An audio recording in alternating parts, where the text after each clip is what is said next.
Hello everyone, welcome to my channel knowledge box. ಇವತ್ತು ನಾನು Romeo and Juliet ಸಮ್ಮರಿಯನ್ನು explain ಮಾಡ್ತಾ ಇದ್ದೇನೆ.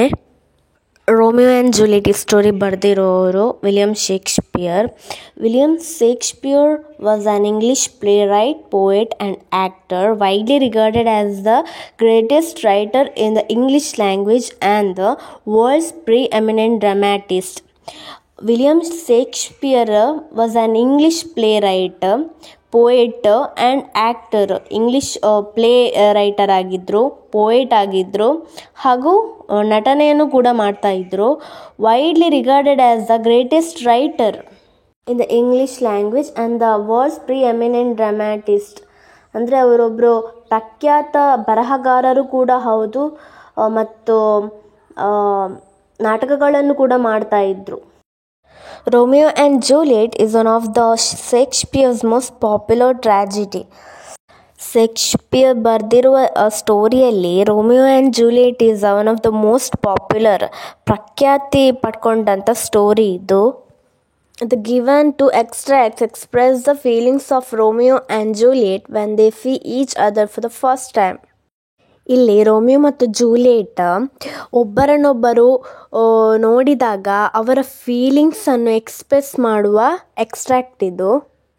When Romeo saw Juliet on the dance floor he was fascinated by her beauty.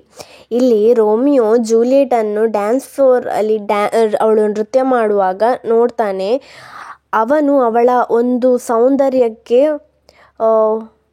ಆಕರ್ಷಿತಗೊಳ್ತಾನೆ. He thinks that her beauty teaches the torches to burn bright and looks as a ritual in an Ethiopian's ear.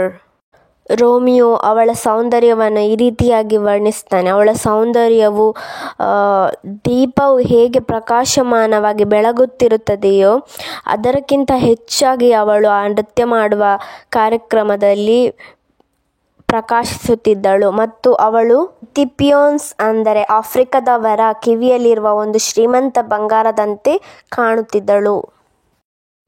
He compared her beauty to a snowy dove in the middle of crows.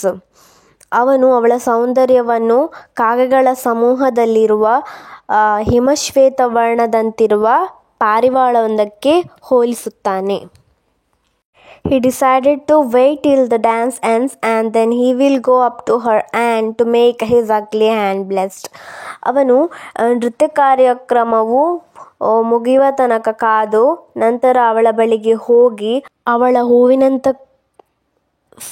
ಕೈಗಳನ್ನು ಸ್ಪರ್ಶಿಸುವ ಮೂಲಕ ತನ್ನ ಒರಟಾದ ಕೈಗಳಿಗೆ ಸ್ವರ್ಗ ಪ್ರಾಪ್ತಿಯಾಗುವಂತೆ ಮಾಡಿಕೊಳ್ಳುತ್ತಾನೆ.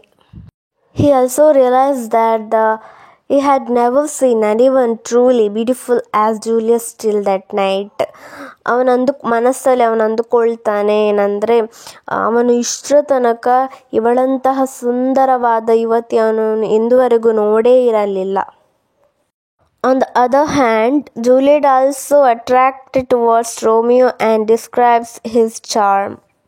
ಇನ್ನೊಂದು ಕಡೆಯಲ್ಲಿ Juliet ಕೂಡ ರೋಮಿಯೋನ ಒಂದು ಸೌಂದರ್ಯವನ್ನು ಕಂಡು ಅವಳು ಕೂಡ ಆಕರ್ಷಿತಗೊಳ್ತಾಳೆ. She calls him day and night and he looks like new snow on Raven's back to her. ಇಲ್ಲಿ ಜೂಲಿಯಟ್ ರೋಮಿಯೋನನ್ನು ರಾತ್ರಿಯನ್ನು ಬೆಳಗ ಬರುವ ಹಗಲಿಗೆ ಹೋಲಿಸುತ್ತಾಳೆ. ರೋಮಿಯೋನ ಆಸೆ ಆಕಾಂಕ್ಷೆಗಳು ಆಗಷ್ಟೇ ಸುರಿದ ಹಿಮಕ್ಕಿಂತ ಶ್ರೇಷ್ಠ ಮತ್ತು ಶುಭ್ರವೆಂದು ಆಕೆ ವರ್ಣಿಸುತ್ತಾಳೆ. She asks the night to take Romeo to the sky and cut him into little stars so that he will make the sky beautiful and charming.